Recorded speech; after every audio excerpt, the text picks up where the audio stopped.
અમદાવાદના બાપુનગર વિસ્તારમાં કાયદો અને વ્યવસ્થાના લીરે લીરા ઉડાડતો એક કિસ્સો પ્રકાશમાં આવ્યો છે, જેમાં બાપુનગરના સહજાનંદ એવન્યુમાં આવેલી મલખાનસિંહ ચૌહાણની ઓફિસ પર રાહુલ મરાઠી, પ્રમોદ મરાઠી સહિત 8 શખ્સોએ ઘૂસીને ઘાતક હથિયારો વડે હિંસક હુમલો કર્યો હતો.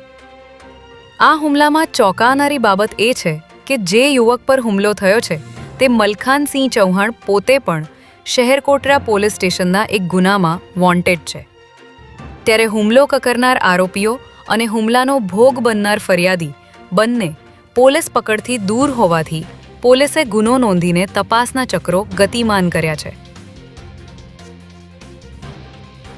ગુજરાતમાં સરકારી નોકરીની તૈયારી કરી રહેલા ઉમેદવારો માટે મોટા સમાચાર સામે આવ્યા છે, જેમાં ગુજરાત પંચાયત સેવા પસંદગી મંડળ દ્વારા ગુજરાતમાં આરોગ્ય વિભાગમાં 2500થી વધુ જગ્યાઓ પર બમ્પર ભરતીની જાહેરાત કરવામાં આવી છે.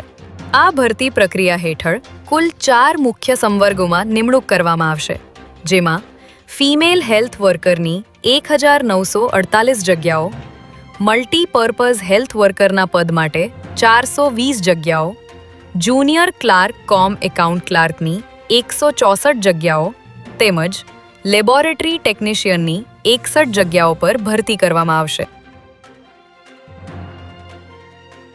સાબરકાંઠા જિલ્લામાં આજે સવારના સમયે મોતના તાંડવ જેવી અકસ્માતની ગંભીર ઘટના સામે આવી છે, જેમાં શામળાજીથી અમદાવાદ તરફ જતા નેશનલ હાઈવે પર હિંમતનગર નજીક એક પૂરપાટ ઝડપે આવતી ખાનગી બસે કારને પાછળથી એટલી જોરદાર ટક્કર મારી કે કારનો કચ્ચરઘાણ નીકળી ગયો હતો.